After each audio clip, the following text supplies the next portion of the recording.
Di sini saya akan membacakan ancaman integrasi terhadap kedaulatan negara kesatuan Republik Indonesia akibat dari ancaman militer dan non-militer. Yang pertama, ancaman militer. Ancaman militer adalah ancaman yang menggunakan kekuatan bersenjata dan terorganisasi yang dinilai mempunyai kemampuan membahayakan kedaulatan negara, keutuhan wilayah, dan keselamatan segenap bangsa. Ancaman militer dapat berupa agresi atau invasi, pelanggaran wilayah, pemberontakan bersenjata, sabotase, spionase, aksi teror bersenjata, dan ancaman keamanan laut dan udara. Yang pertama, agresi atau invasi, yaitu serangan bersenjata dari negara lain terhadap suatu negara. Agresi mempunyai bentuk-bentuk dari yang berskala paling besar sampai skala terendah. Invasi merupakan bentuk agresi yang berskala besar menggunakan kekuatan militer dan bersenjata yang dikerahkan untuk menyerang dan menduduki wilayah negara lain. Seperti contohnya saat bangsa Indonesia diserang oleh bangsa Belanda pada 21 Juli 1947 dan 19 Desember 1948. 2. Pelanggaran wilayah. Pelanggaran wilayah yang dilakukan suatu negara terhadap negara lain. Hal ini pernah terjadi oleh negara Indonesia saat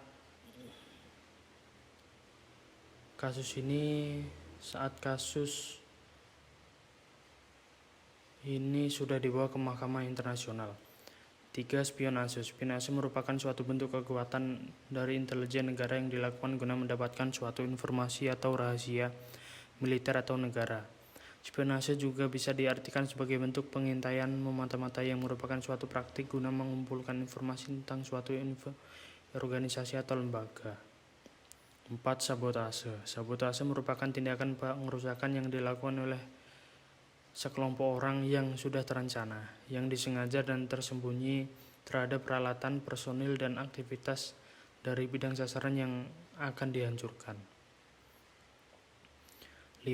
Pemberontakan bersenjata. Pemberontakan bersenjata adalah pemberontakan atau penyerangan yang dilakukan dengan menggunakan kekuatan bersenjata. Pemberontakan ini sudah ada dari zaman dahulu.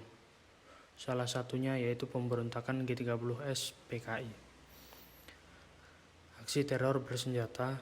Aksi teror bersenjata merupakan bentuk kegiatan terorisme mengancam keselamatan bangsa dan menebarkan rasa ketakutan yang mendalam serta menimbulkan korban tanpa mengenal rasa perikemanusiaan. Sasaran aksi teror ini bisa menimpa siapa saja, terutama masyarakat atau khalayak umum. 7. Gangguan keamanan di laut dan udara. Gangguan keamanan di laut dan udara merupakan bentuk ancaman militer yang mengganggu stabilitas keamanan wilayah nasional Indonesia. Kondisi geografis Indonesia dengan wilayah perairan serta wilayah udara yang terbentang dari pelintasan transportasi dunia yang padat, baik transportasi maritim maupun dirgantara, berimplikasi terhadap tingginya potensi gangguan ancaman keamanan laut dan udara. Selanjutnya akan dibacakan oleh teman saya.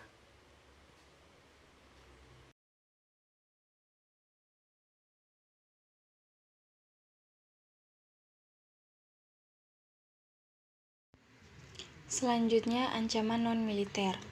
Ancaman non-militer adalah ancaman yang menggunakan faktor-faktor non-militer yang dinilai mempunyai kemampuan yang membahayakan kedaulatan negara, keutuhan wilayah negara, dan keselamatan segenap bangsa. Ancaman non-militer tidak berbentuk fisik yang tidak terlihat. Faktor penyebab ancaman ini adalah pengaruh negatif dari globalisasi. Contoh ancaman non-militer seperti pengaruh gaya hidup atau lifestyle, kebarat-baratan, sudah tidak mencintai budaya sendiri, dan tidak menggunakan produk sendiri, tidak menggunakan produk dalam negeri. Yang pertama, ada ancaman di bidang ideologi. Masuknya beberapa ideologi seperti ideologi liberal bersama produk-produk kapitalis memberi ancaman tersendiri bagi Indonesia. Tidak jarang hal ini mempengaruhi pikiran masyarakat Indonesia untuk tertarik pada ideologi tersebut. Akan tetapi, pada umumnya pengaruh yang diambil justru bernilai negatif. Misalnya, dalam gaya hidup yang diliputi kemewahan, pergaulan bebas yang cenderung mengarah pada perilaku seks bebas, dan perbuatan dekadensi moral lain. Yang kedua, ancaman di bidang politik. Ancaman di bidang politik dapat bersumber dari dalam negeri maupun luar negeri. Dari luar negeri, ancaman di bidang politik dilakukan oleh suatu negara dengan melakukan tekanan politik terhadap Indonesia. Intimidasi, provokasi, atau blokade politik merupakan bentuk ancaman non-militer berdimensi politik yang sering kali digunakan oleh pihak-pihak lain untuk menekan negara lain. Yang ketiga, ancaman di bidang ekonomi. Pada saat ini, ekonomi suatu negara tidak bisa berdiri sendiri. Hal tersebut merupakan bukti nyata dari pengaruh globalisasi. Dapat dikatakan saat ini tidak ada lagi negara yang mempunyai kebijakan ekonomi yang tertutup dari pengaruh negara globalisasi. Perekonomian di suatu pihak akan membuat peluang pasar produk dari dalam negeri ke pasar internasional secara kompetitif. Sebaliknya juga, membuka peluang masuknya produk-produk global ke pasar domestik. Hal tersebut tentu saja menjadi keuntungan, juga menjadi ancaman bagi kedaulatan ekonomi suatu negara. Ancaman kedaulatan Indonesia dalam bidang ekonomi yaitu Indonesia akan kedatangan barang-barang dari luar negeri dengan adanya perdagangan bebas yang tidak mengenal adanya batas-batas negara. Yang kedua, perekonomian negara kita akan dikuasai oleh pihak asing. Yang ketiga, persaingan bebas akan menimbulkan adanya pelaku ekonomi yang kalah dan menang.